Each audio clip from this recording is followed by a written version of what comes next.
Hello and welcome to Happiness Now. Today I'm interviewing Benedict Beaumont. Benedict is a teacher and a breathwork facilitator. Today he will explain the great benefits of practicing conscious breathing. He explains actually with great clarity how breathwork can help us release trauma and find more peace and happiness in life. So please enjoy this interview and please welcome with me Benedict. Hello Benedict and welcome to the channel. Hi, Rab. I'm delighted to be here today.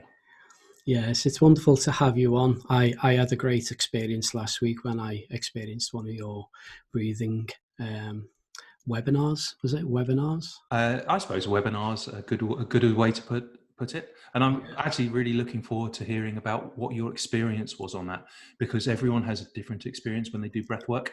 And I'm really excited to explore maybe what came up for you. Yeah, it was great actually.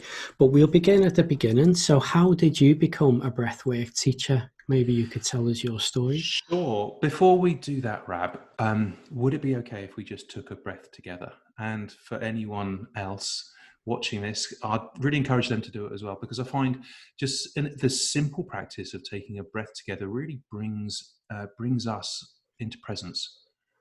Really brings us kind of focused into what's happening. So, if that's okay, we're just a simple breath together. How does that sound? Let's do that.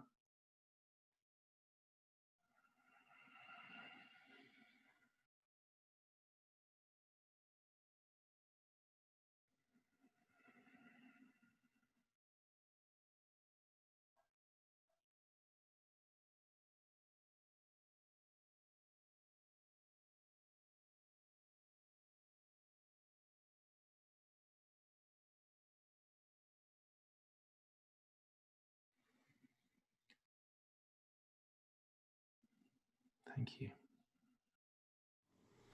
Well, I hope people try that with us. You can see immediately, can't you? Straight away, as soon as you focus on the breath, the mind becomes still.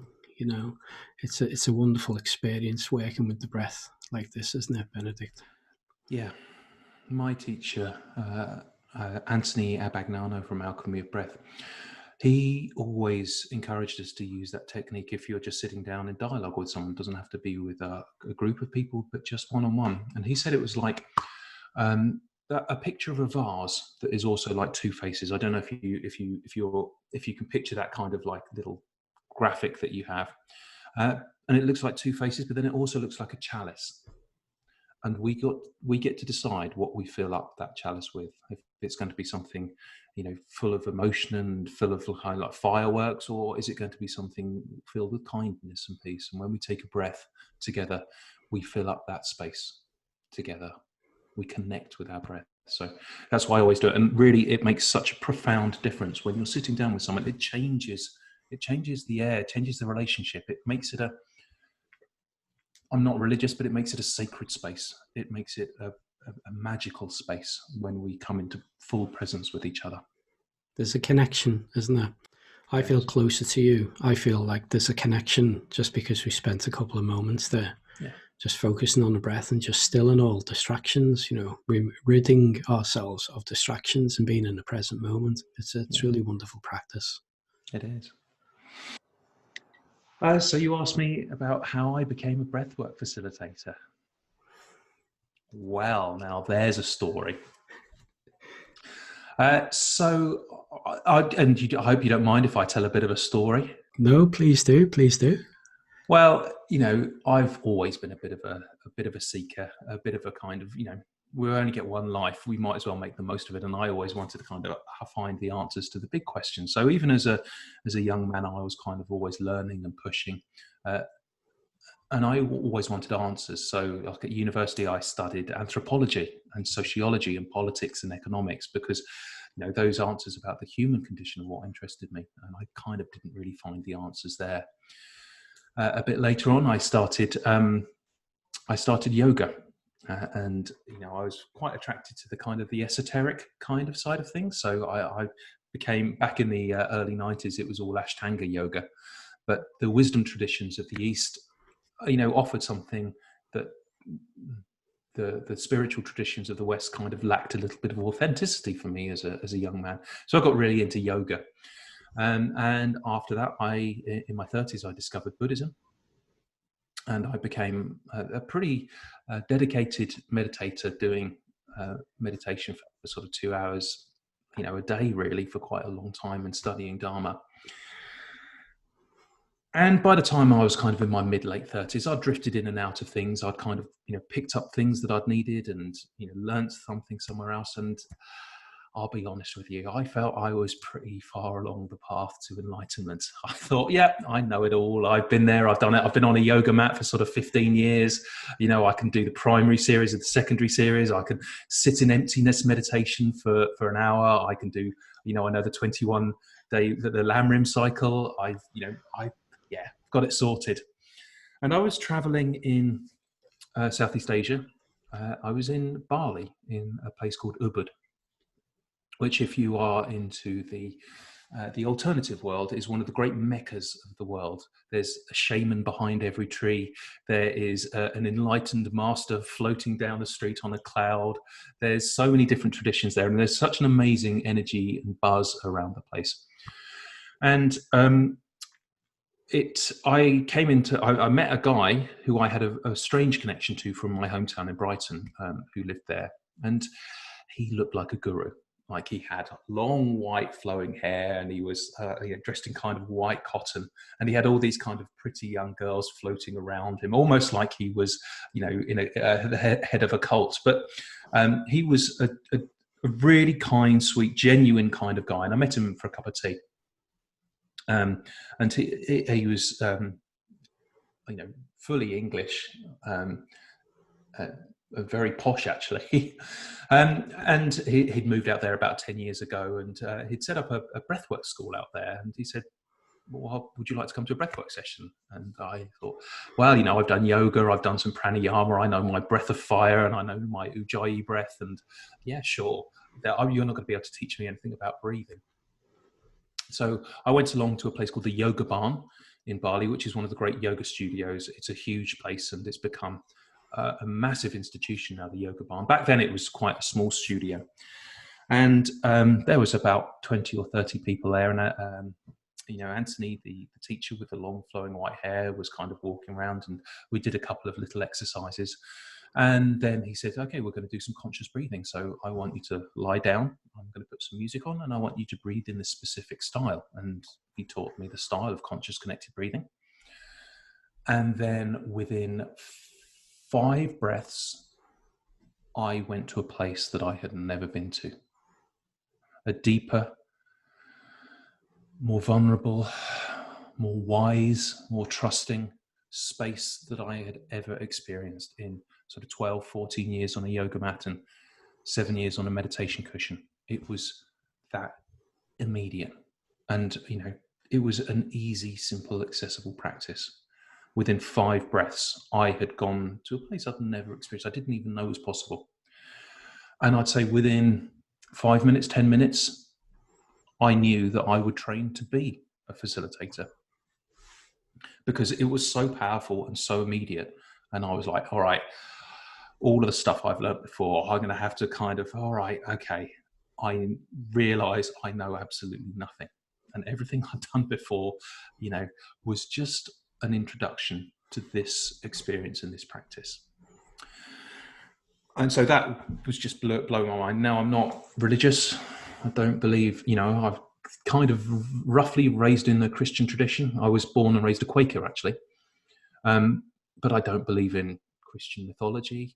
But I saw angels. I saw actual beings of light dancing around me. And it was the most beautiful, uplifting experience that I'd ever had. And then trying to square that with, well, I don't believe in angels, and yet I saw beings of complete light and purity around me, and I felt open and connected to the universe. How do you then square those things? Now, that was my introduction to breathwork. That was such a powerful experience. And what was strange, there was 30 of us in the room, and every person in that room had a powerful experience. Some people, but every experience was different. For instance, the person next to me was screaming like they were being stabbed. like they were having their guts wrenched out of them. And yet when we had our sharing circle afterwards, the amount of peace and serenity that was shining from that person's face was extraordinary. It was like the hate had been pulled out of her. Someone else was so angry, they said that they wanted to go around and kick everyone in the head, but yet they felt so safe in knowing that that was not going to happen, and that anger was a time to be released.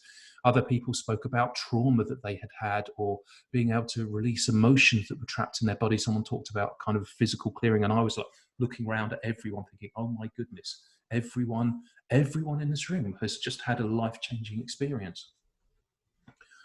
So that was an extraordinary. And, I knew that I would train to be a facilitator. It took a few years. So I would, every time I connected with Anthony, when he came over to England, I'd do one of his breathworks. So I started doing a few online.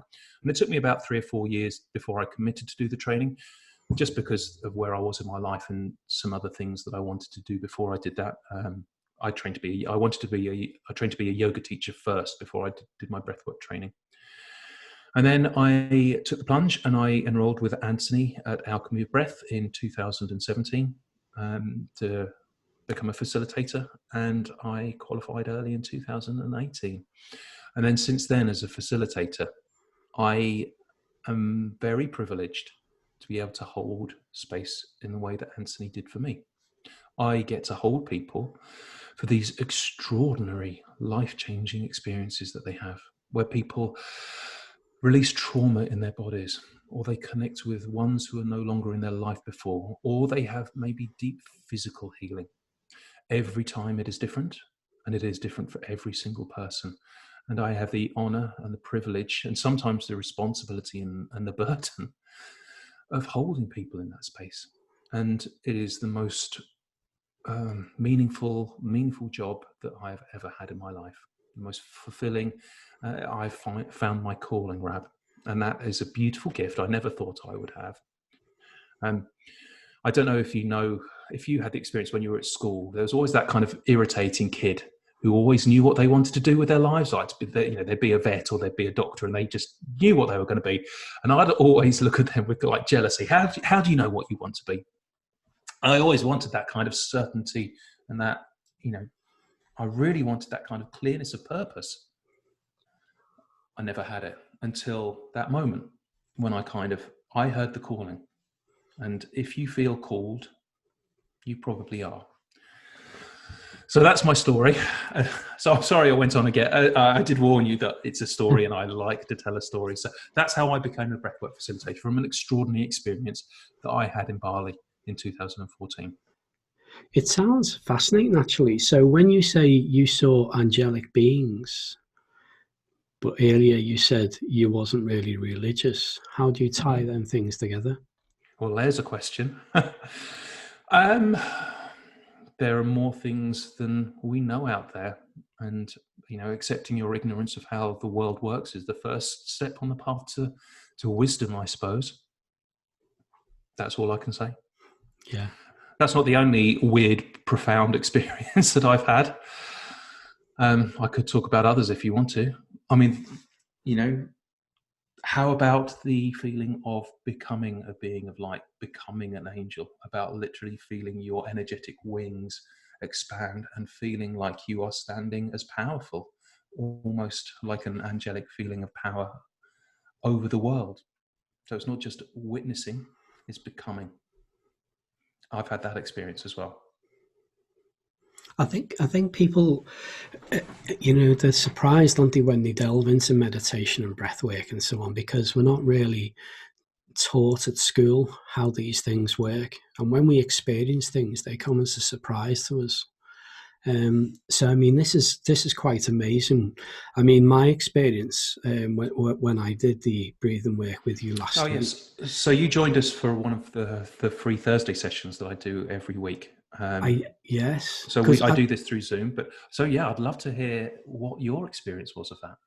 Yeah, sorry, and it was quite fascinating, actually, because during the experience, I felt very lightheaded. I had pins and needles. I could feel strange sensations in my legs and so on. I couldn't keep the breath work going. It was 30 minutes, and I guess that's something that people learn how to do. But breathing the way you were showing us, the way you were instructing us, I was having to breathe a little bit and then relax, and then come back to it and then relax. Well, it's called breath work, not breath relax or breath holiday. Sometimes it's breath work. Yes, that's good. Well, it did, and I felt with anything, we have to work at it, don't we? We have to put effort in. We have to put effort in. Of course, we can forget about our breath and we breathe naturally, but to change the breath in some way, it does take some effort. But then the benefits that come from that effort was quite surprising for me, actually, because after the experience, I felt very light, very buoyant, very spacious. My mind felt very open. Definitely peaceful, but I would say like an openness. It's hard to explain, isn't it? I guess everyone has their own experiences, but a lightness. That's right. I was remembering a lightness, and I would say even the day after, I felt very light, free of worry, anxiety. Mm-hmm. Do you hear this a lot? Yes. Yeah, I hear people, anxiety especially. That's a common condition that many people feel. And in a breathing space, we don't try and pretend that we don't have these feelings. We don't push them down. We turn into them. We accept them. We allow them to just be. We breathe into them. And often we find if we open up and we allow ourselves to feel, rather than numbing ourselves with or distracting ourselves from what it is our bodies want to feel, then actually those voices that we fear will overwhelm us actually are quite happy just to sit there and not take over us. So yes, I hear that a lot. I guess it's a lightness, isn't it? It's almost like we're carrying a burden of past with us, worries, tension, worrying about the future, regrets about the past, maybe. I've counseled people in the past myself, and, I know a lot of our problems are worrying about the past or worrying about the future. Having regrets about the past, I should say, and worrying about the future. But as soon as we come into the present moment, suddenly we're very light and happy and peaceful. And definitely, I would say that was the lightness I felt. That was the lightness I felt after the breath work. It was like there was nothing to think about other than just enjoying this moment at this time. And that continued afterwards as well, I must say. That's a beautiful experience, actually, Rab. Really lovely. One of the ways that I describe it, that our bodies are really, at their very core, at the deepest level, are very, very wise. They know what to do, but usually it's our head that gets in the way. We kind of do what we think we should be doing, and we kind of like we're doing things like worrying about our parents or our money. We're distracting ourselves with watching TV or football or whatever it is. But when we really drop into the wisdom of our bodies, and this is what happens in breath work, we get rid of our head because we don't have to think anything. We don't have to concentrate on anything. All we have to do is breathe and let our bodies do the work. Just drop into that wisdom of the bodies. Then there's the most incredible physical feelings of lightness as our bodies let go of the tension and the worry and the anxiety that's been holding on to, because it's not all up in our heads. Emotions are stored all around our bodies, and you'll see that with people who carry stress in different parts of their bodies or in different ways, either physically in posture or in kind of illness that they can get inside as well. And then when we breathe, we allow our bodies to do what they need to do to release that. And the breath is like the rocket fuel that gives our body the power to do what it needs to do. So I'm not surprised you felt light after that experience for a day or two, because it can take a little while to integrate. Definitely, the body does hold on to tension. I have a friend, I won't mention her name, but she grinds her teeth when she sleeps, and she does it every night. And the dentist had to give her some sort of brace she has to put in every night when she goes to bed. But this is an example, isn't it, of mental trauma or tension manifesting in the physical body. Absolutely. Absolutely. And it will come out one way or another. And it might come out as, illness or, bad habits such as grinding your teeth, or we get to choose maybe to consciously let it out. Maybe with meditation, maybe with breath work, maybe with a physical practice like dance.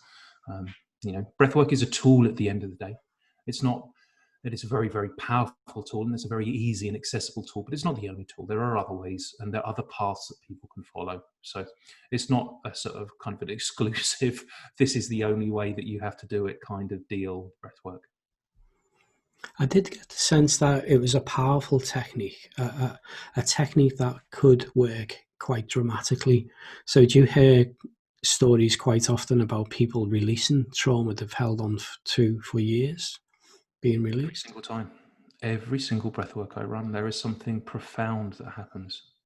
And it's astonishing to witness. It's a privilege to be part of that in a way that I have not seen in anything else, in yoga sessions or meditation sessions. I've sat, doing meditation on retreats, for instance, for days, and nothing quite as immediate or as powerful happens. But every single time in Breathwork Rab, every single time, something profound and life-changing happens. And it's like, this is why I don't mind being such a evangelist about it, because it's not like I'm trying to sell snake oil. I mean, it sounds a little bit like that, but every single time that I hold a breathwork, I see something miraculous happen, which is, for someone who doesn't, who's not religious, who doesn't, isn't particularly woo-woo or out there. I'm a normal middle-aged bloke who likes football and a pint now and again.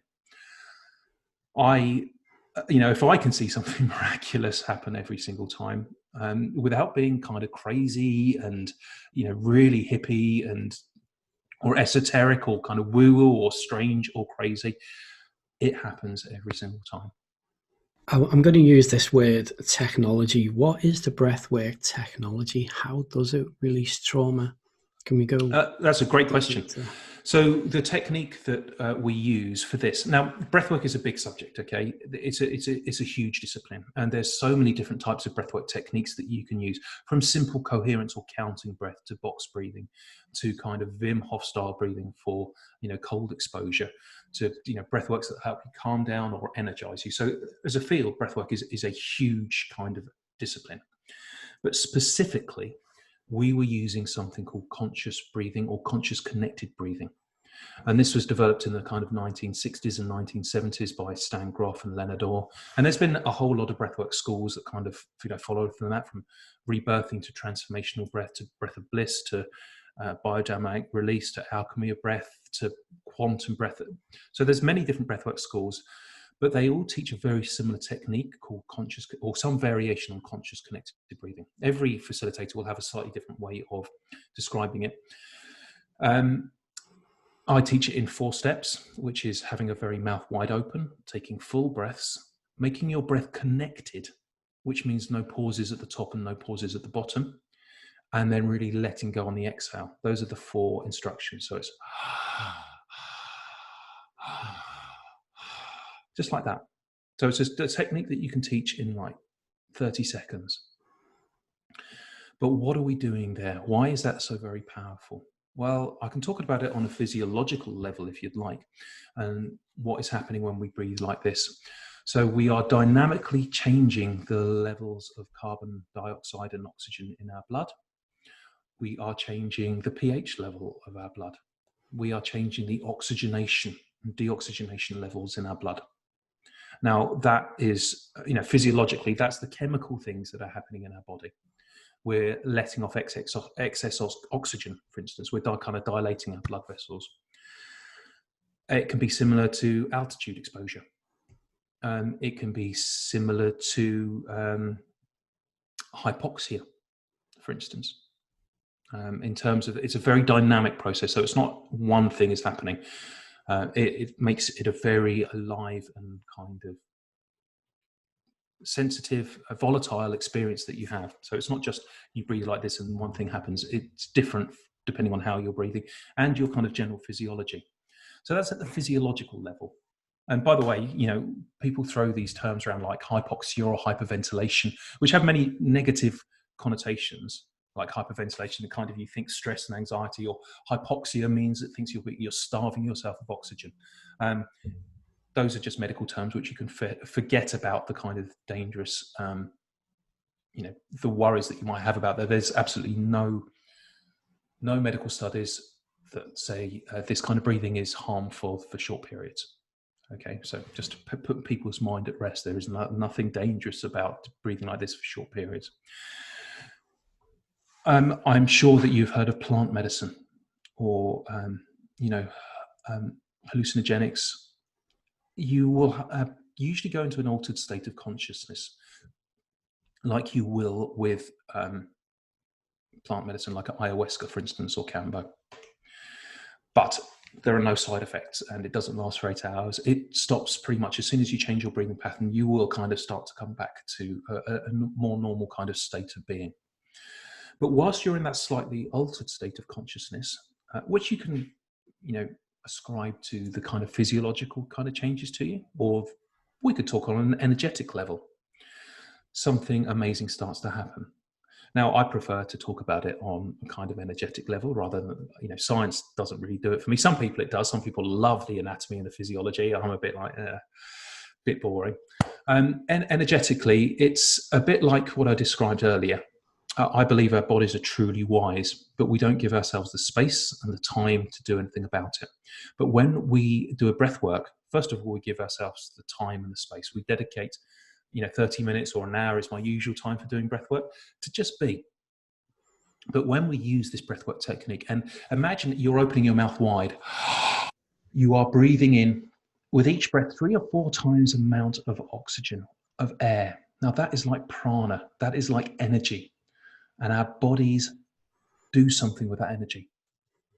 Our bodies are really wise. They know what to do with that energy. And all we have to do is just trust our body. We don't have to think about it. I mean, we can think about it, and that might help. But really, we just have to trust our bodies, and our bodies know what to do with that. And that's why for every person, it is different every single time, because what our bodies need at that moment is something different. So for some people, it might just be physical healing. There might be something that, will benefit from having super oxygenation of the blood. A muscle strain, for instance. It might be someone's time to release some trauma that they have stored in their body. Maybe a memory or an experience that has physically, locked somewhere in their body. Maybe it's time to release that. It might be time to connect with someone who has passed. It might be here to hear some words of wisdom from their inner highest, truest self. It might be a spiritual experience. It might be an emotional experience, a chance for them to express anger or tears or joy that they do not allow themselves to feel in their day-to-day life. It might be their time to have inspiration and to have ideas. I often come out of a breathwork feeling like a genius, like feeling like I'm Einstein. Oh yeah, I could do this, and this is the answer to that problem. It might be the chance to experience that. That feeling of being a genius doesn't always last with me, by the way. I don't always feel like a genius. Most of the time I feel, just normal. Of course, it might be a spiritual experience someone has where they feel connected to everything and everyone. It's a non-denominational practice, but it is possible to experience spirit in whatever your belief system is.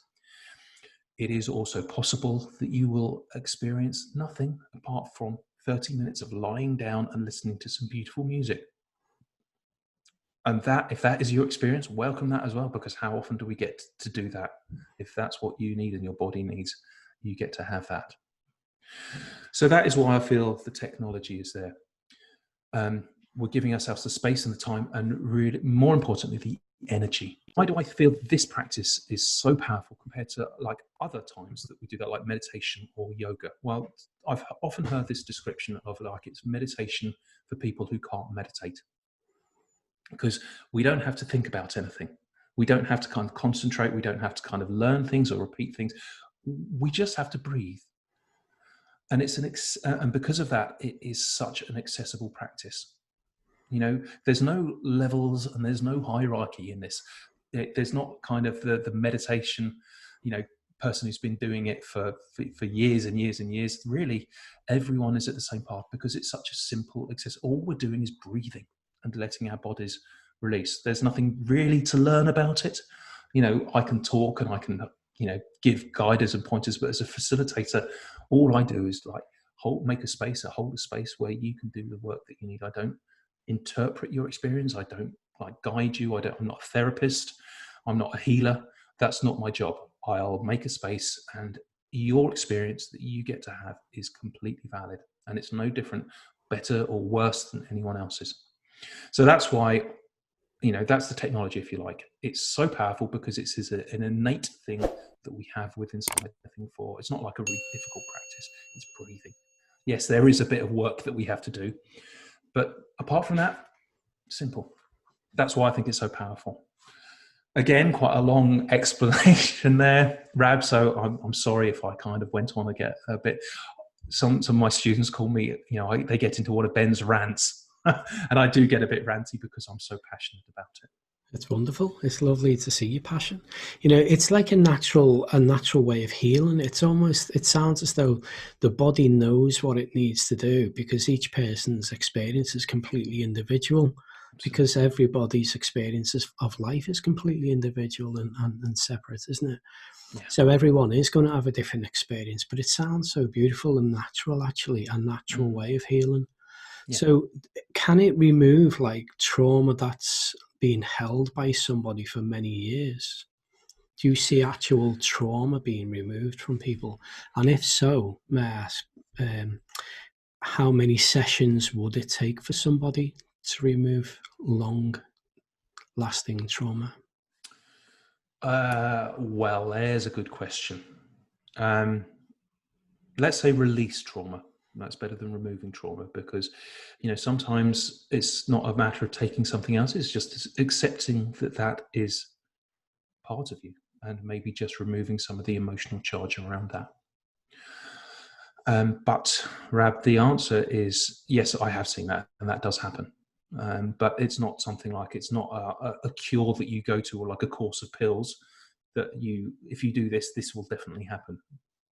That isn't possible. If it is your time to release that trauma, it may happen in one session. It may happen in 5 minutes of that session. You get to release it. You get to feel it fully. You get to let it go. It may take more. It may take a lifetime's of breathing, or it may not happen at all. You may not allow yourself to release it. Some people are so attached, is one word, so married to it. It's such an intrinsic part of their identity that they find it difficult to let go of the stories and the myths, and to really let go about it. So there's no easy answer to that, I'm afraid, Rab. It's not a panacea that will cure for everyone. It might be your time, it might not be your time. It reminds me of something a teacher once said. Long-term prisoners in prison are fearful of being released because they're so used to being in that prison cell. Yeah. And it reminds me of something you just said then, when maybe we need to get to a point where we wish to be free from this trauma. We wish to move on, because if we don't wish to move on, then we could be engaging in types of practice like this, but we may not actually shift from that trauma. Yeah. Would you agree? I do. And you do get some people that will come along to breathwork, but most of the people, by just being there, are ready. And to be honest, even the people who aren't ready, or who don't want to let it go, quite often it will just happen because the breath is so powerful and the body is so powerful. So sometimes it doesn't matter what you're thinking or what you want, your body will do it anyway. So it's there's no hard and fast rules, and that's not my job. I'm a facilitator. I'm not a therapist. I'm not saying this will cure you. I'm not saying this will heal you. That's not my job. I'll make a space where you can do the work that you choose to do, and if you choose not to do that, or if it's not your time, that's absolutely okay. And it's about empowering people, because people judge themselves so much, like they're not doing it right or they're not living their life right, and they're not. We might as well throw all that out. There's no right and there's no good and there's no bad about this. This is just a human experience, a shared human experience, almost a divine human experience that we have. You said something. Can I just touch on something you said right at the beginning of our interview? It was about people's wish to experience these states. Because I do believe that people have an innate desire to experience the non-material side of life, to kind of have altered states of consciousness, to kind of realize that we don't just live a kind of ordinary life in this kind of world. And we see that, with alcohol or drug abuse. There is no way for many people, young people especially, to kind of have that almost like that epiphany, kind of like hallelujah, where you stop, where you get out of your body and you have an ecstatic state. So I do think that as humans, we have a natural inclination or draw to kind of like experiencing something other than just what we have in our body. And there are different ways to do that, and there are different paths, like meditation or dance or breath work or even psychotropic hallucinogenic drugs or alcohol, or getting high. So I do think there is something in us that is called to do this, and this is something that we are meant to do as humans, and that's why it feels so natural and normal. And one of the things that I'm really passionate about is to not make it crazy and not make it kind of weird.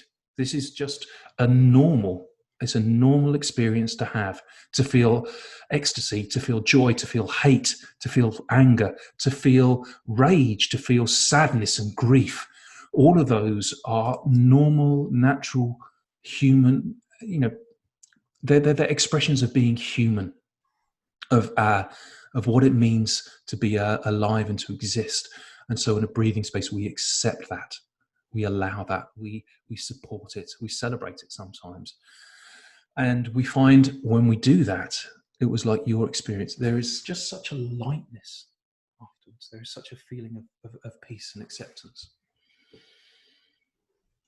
I know a friend of mine, he's a teacher, a CBT teacher, and the benefits that people receive from trying to change the way they think about things. But this seemed to me like your mind would become light no matter what you wish from it. It's almost like we don't have any control of what happens. The results will follow in the way they're meant to follow naturally. Mm. Yeah, absolutely. Absolutely. We just get out of our head and let our bodies do the work. Yeah. And not hold on to things, because it's like we have a sense of identity based upon our past. It's interesting what you were just saying there. I believe that we all have a sense of there's something more. And this is why we're trying to experiment and find different ways of I remember being at a class once, and all the cars were driving past the meditation center.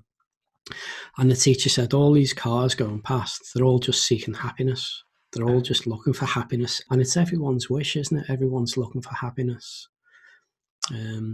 So I did feel like this is definitely a way of attaining happiness, when we can face up courageously to trauma and things like this. Because it's not just, like a psychedelic, a natural psychedelic. We're trying to experience something.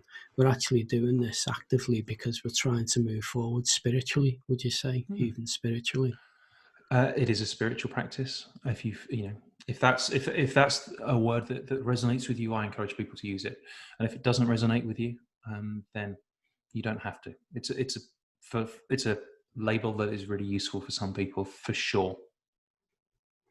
Benedict, what I really like about yourself there is you're just not judgmental at all. When people feel a judge, they cannot be helped at all. And one of the kindest things we can do for people, isn't it, is to just accept people for who they are without judgment. I mean, that makes you an incredible teacher, when you can speak to people and they know that you're just not going to judge them in any way, but you're just there for them. Yes, it is. I'd say that's the most important thing in a facilitator, actually. I was a school teacher, a secondary school teacher for many years. And, I still dabble in a bit of supply now and again. And that's one of the things that you learn is probably the most destructive power that a teacher has, because they're so powerful and compared to the ones that you teach. That power of judgment, and you can cause people to feel shame, and those are terrible. It's a terrible power that you have. So when you have the ability to just not judge people, to just accept people and accept all parts of people that they may be ashamed of and they may wish to hide even from themselves, it is a tremendous, that's what I learned from my teacher Anthony, that ability to hold people in non-judgment, to allow people to just be who they are, and to trust that they have the wisdom and the kindness and the maturity to be their highest, truest, kindest, and wisest self. That will happen. And I learned that as a high school teacher, dealing with kids, doing all sorts of things, being all sorts of crazy little monsters and crazy little angels as well. You said you're a facilitator, you're not a counsellor when you're guiding people through breath work. How important is it then to have someone like that? The distinction between a facilitator and a counsellor or a healer or a therapist is really big, actually. And it's one that I'm really clear about in what I do. So it's not my role to heal, to counsel, to do any of that, to be a therapist. That's not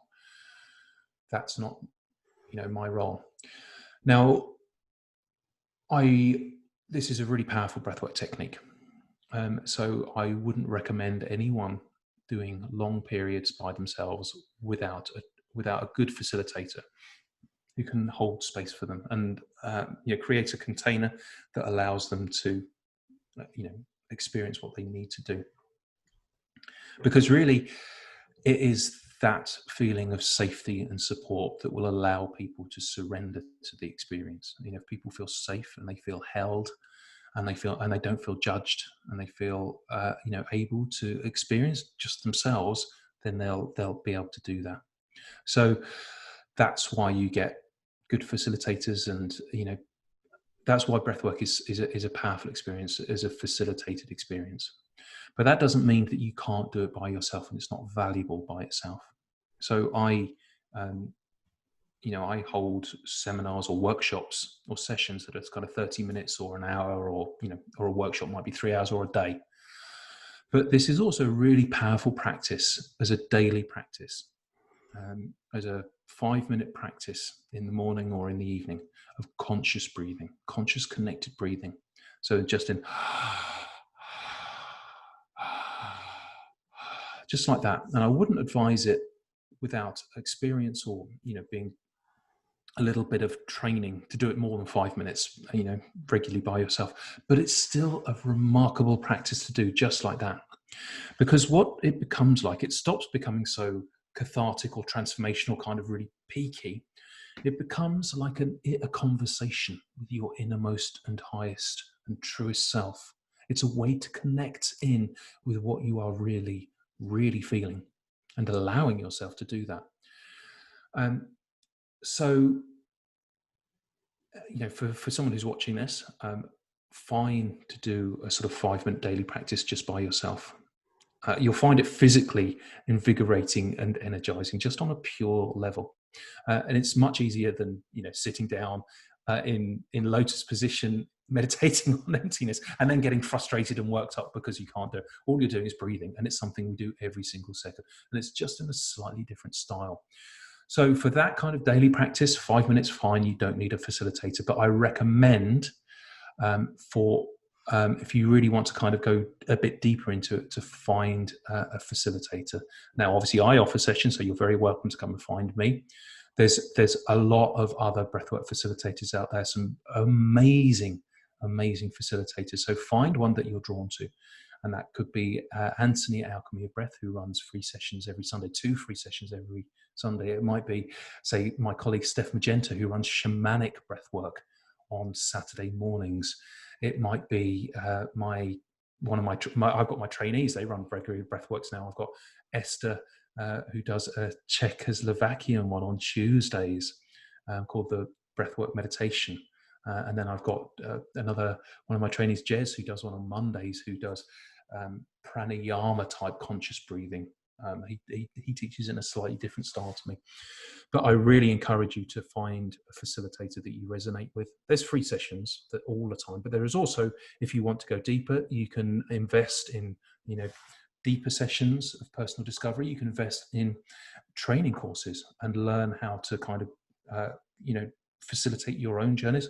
Or you could learn to become a facilitator like I did. And I knew within 5 breaths, 5 minutes, that I would train to be a facilitator. My teacher, Anthony, always says, if you feel called, you probably are.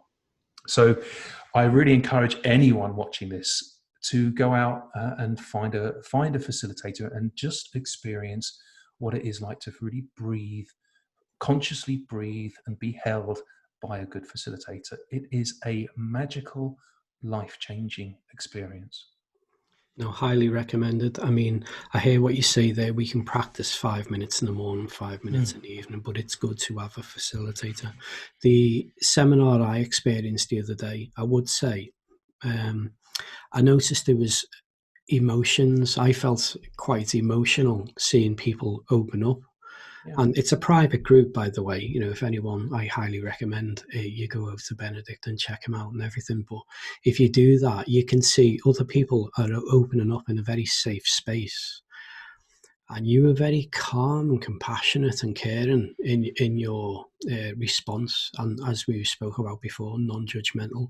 And I thought it was amazing, quite amazing actually, to hear people open up. And I felt quite emotional. I felt quite emotional seeing people, open up and be trusting. It was like a really close-knit friendship going on there. It's quite magical to watch. Yes, it is. It is. How would you, I'm interested in, how would you describe what happened in the hour together? I'd love to hear your description of what happened over that hour that you were there for.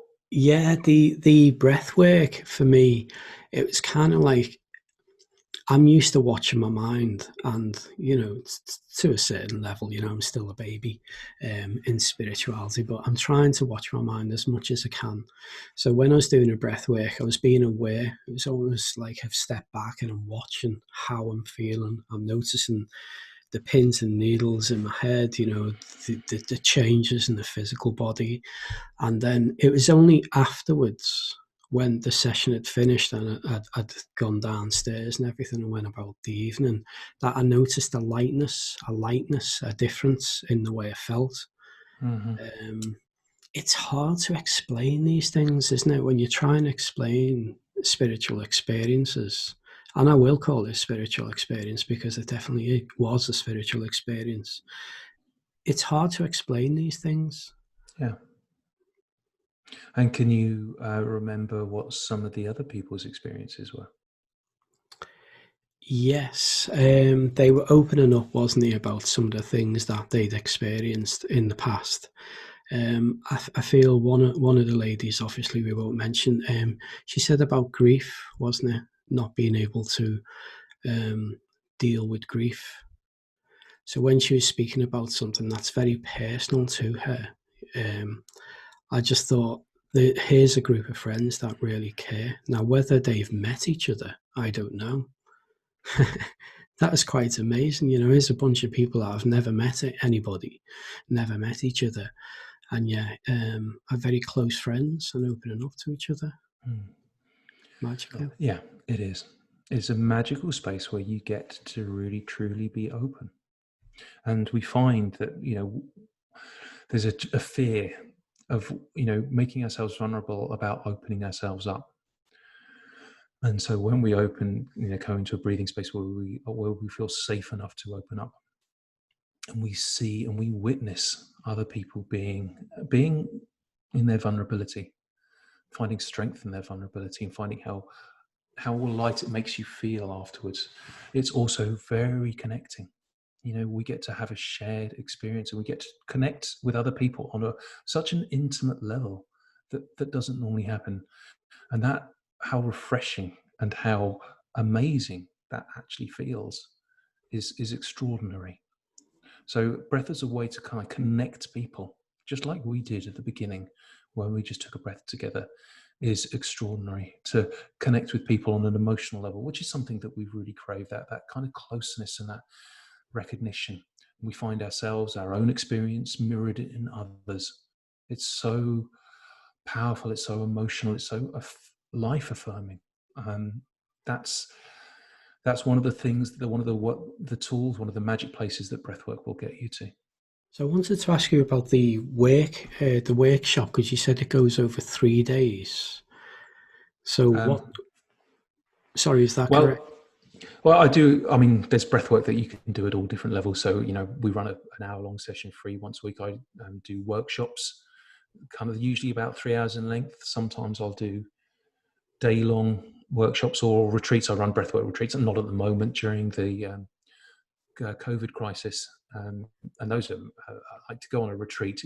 I know that you will have been on to a retreat to magical places, and almost it doesn't matter what you do on retreat, just because you're removing yourself from your normal day-to-day life and you're going somewhere different with other people.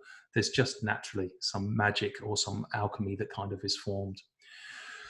So I do all those things, and then I run courses in breathwork.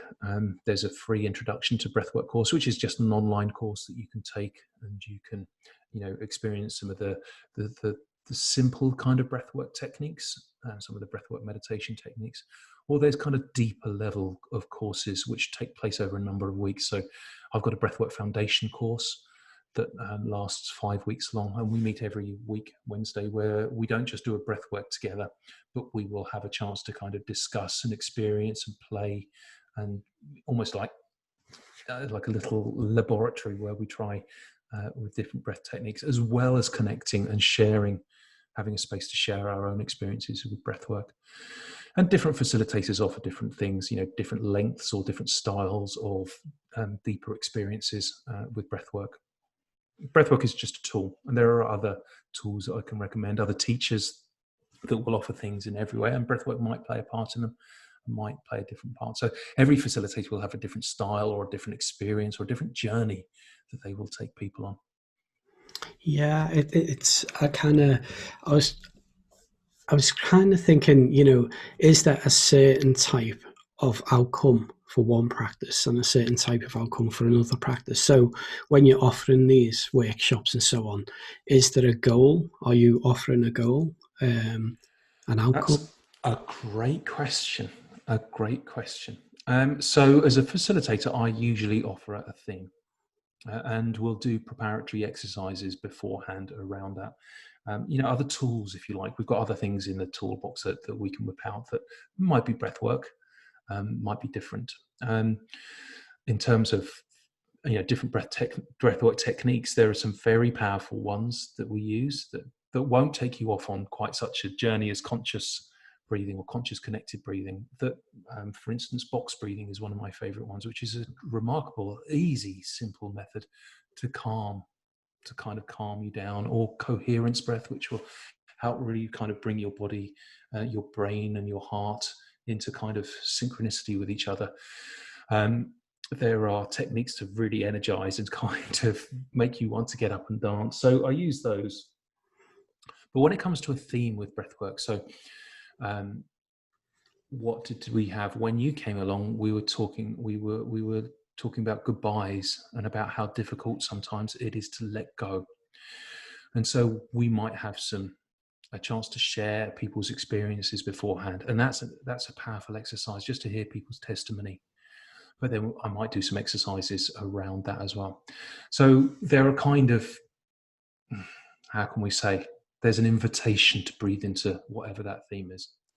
But it's not an instruction. It's not the only outcome. It's an opportunity. It's an invitation for you to go into that, if that is your gift for that breath work. But as you heard when people were sharing, it's always something different. And what one person's experiences will be different to another, or it may completely resonate with a third breather. They may hear what that person has just shared about and think, that has just articulated something for me. that has just helped me understand something about my own experience in the breathwork, or maybe just in life in general. Yeah. So these are offered each week, aren't they? Then, if people want to connect, they can connect on Facebook. Sure. So if you come, if you would like to experience this, and I really encourage you to come and experience just breathing. Conscious breathing is an extraordinary practice, and it won't interrupt with any other like path that you follow. It's always something that you can do with, because it's a non-denominational practice. So if you come to my website, makesomebreathingspace.com, there's a whole section of free stuff that I give away. So one of them is our online breathing space, which we run every Thursday at 8:30 p.m. UK time, where I or another breathing space facilitator will be there guiding, facilitating a conscious breath work. And then there's other things on there. There's the Take a Breath, which is my free introduction to breathwork, which is a kind of online course that you can do. I've got my own YouTube channel where I interview well-known breathwork facilitators, some of the really big stars who've got huge followings and have been changing lives for decades. So I've got an interview show with that. But of course, if you would like to go deeper into breathwork and you would like to invest some real time and energy, I've got some courses that you can invest in as well, like my Breathwork Foundation course, where you'll go deeper into the very profound and powerful techniques. I've got a prenatal breathing space. So for women who are going through their pregnancy journey, specific breathwork techniques for going through birthing. I've even got a course on how to run retreats, because I've run dozens and dozens and dozens of retreats. Just me. I don't have a big organization, but I know how to run retreats. So I've got a course in how to run retreats. And then for those people who are really called, who maybe have done the foundation course, I've got facilitator training, which is a year-long commitment to learning the different techniques. But really, it's about learning how to hold space. It's about learning how to hold people in non-judgment from all the myriad of experiences that they can have in breathwork. How to help people connect with themselves and with others. So I offer all sorts of stuff on my website, and I'm easily connectable on Facebook as well. I've got a Facebook. I'm very happy to connect with people personally, or just through my Facebook page, Make Some Breathing Space. It's all Make Some Breathing Space. So makesomebreathingspace.com is the website, and then the YouTube is Breathing Space, I think. My Instagram handle is Make Some Breathing Space. The Facebook page is Make Some Breathing Space. I couldn't when we were buying domains and setting up 2.5 years ago. I knew that, and my wife came up with the name. It's such a great name, Breathing Space. My wife came up with it after one of our retreats, Breathing Space, and I was like, yes, what a great name. But of course, Breathing Space, because it's a well-known phrase, the website was taken for that. So we were thinking about, well, what could we do? So we came across, we decided on Make Some Breathing Space, because, this is a practice that it's an abnormal breathwork practice. It is something that you have to make happen. You have to decide that you want to do it. You have to take those steps yourself, because no one's going to do it for you. So we decided on Make Some Breathing Space, and that's how we came up with Make Some Breathing Space. That is a wonderful name. I like that. And before we go, I wanted to ask you, you've written a book, haven't you, Benedict? I've written a few books. Okay. If you're interested in breathwork, as part of my training, I had to do a graduation project. And so I decided, I'm sometimes a bit lazy, Rab. I kind of thought, well, I've got to do a graduation project. I might as well do something that, is going to be helpful to me. So I decided to write, it's like a dissertation on what breathwork is, or what a breathwork session looks like. Specifically an Alchemy of Breath session, which is what I trained in, about what it is, how it works. So much of what we've talked about today, much of the framework, and we call it the frame in breathwork because that's the kind of the container that we create for people to breathe. It's all about the frame. And then, because I'm really lazy, I interviewed a load of my colleagues and teachers about their experiences and their thoughts on it. And most of the book is them speaking, because I thought that would be much more authentic and powerful than than my voice. So that's one book, and that's called Change Yourself, Change the World: A Short Guide to the Alchemy of Breath. But before that, I wrote other books. So if you want to find out a bit more about me, one of the life-changing events that happened to me in my late 30s, I burnt out as a teacher. I'd had quite a long time at the chalk face, and I just kind of burnout, change of lifestyle, and I did something a bit odd. I flew to India and I bought myself a motorbike, and I got lost for 6 months. And I drove around India, and I drove through the Himalayas, and I drove through Nepal, and I ended up at the top of Mount Everest, and a couple of things. And I laid 2 stones up there. And the first stone was I wanted to be a writer, because this was a childhood ambition that I'd always had. And as I was driving through India and Nepal, I had to find a way to process my own breakdown and my own burnout, and to keep myself sane and something to do. So I learned how to write. And the first stone that I placed up there was I wanted to be a writer. And when you discover that you can write, it's like you suddenly just find you can fly, or you can speak a different language, or you can do something magical. And so I published my stories of my travels in India and Nepal. It's called A Last Chance Power Drive, taken from a Bruce Springsteen song, Born to Run. And it was, I wrote 4 books about it in the end, about that journey, because it was such a powerful experience. So there's those books. I've written a couple of novels as well, trashy airport thriller novels, actually, nothing to do with all of this, about, which are based on other experiences that I had. So you're very welcome to go and dip into my past and find out some of those parts about me as well, if you would like. Wonderful.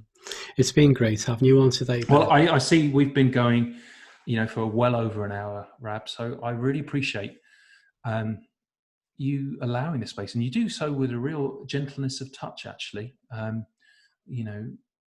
You've just allowed me space to rant mostly, and mostly just go like this at people, and you've done it with a remarkable grace and wisdom. And the questions that you've asked have been great questions, for bits that I've missed, for instance. So I, very grateful, really grateful for the invitation to come on and speak today. Breathwork is my profession, but it is my passion as well, and the healing and transformative power that it can bring to people. So I'm so grateful for a chance to just kind of spread the word a bit about this. No, it's been great. It's been great. You've been a fascinating guest, actually. So before we finish, is there any final thoughts you'd like to leave people with? Well, not a thought, but I would love to just take a few breaths with you, if that's okay. And if you're watching this, I'd love for you to just take some breaths as well. And let's just connect with taking 3 or 4 breaths with each other. And let's do it with our eyes open, Rab. Let's connect with each other, which is an intimate exercise that you don't normally do, sustained eye contact with people. But it's one of the ways that we do breathing. So let's really connect with just a few breaths together.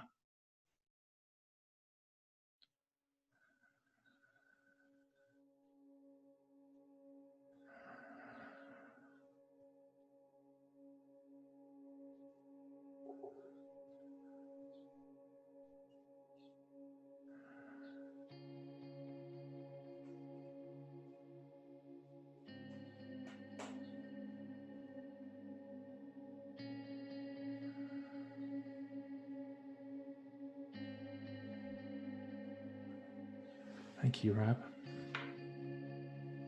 And whenever we've done a breath work, I always give a chance to share afterwards. And I just wanted to say that during those just 3 breaths out, I really felt your compassion. I really, really felt your big heart. Like, I experienced that. So thank you for that gift there. Thank you. Thank you. And thank you to everyone who's tuned in today and watched them, please connect with Benedict, a fascinating guy. I'm sure you'll agree. If you've not subscribed, please subscribe, hit the notification bell, and I'll see you in the next video. And please head on over and check Benedict's website and so forth. With that being said, thank you again, Benedict. Thank you for coming on. It's been a pleasure. Thank you, Rab.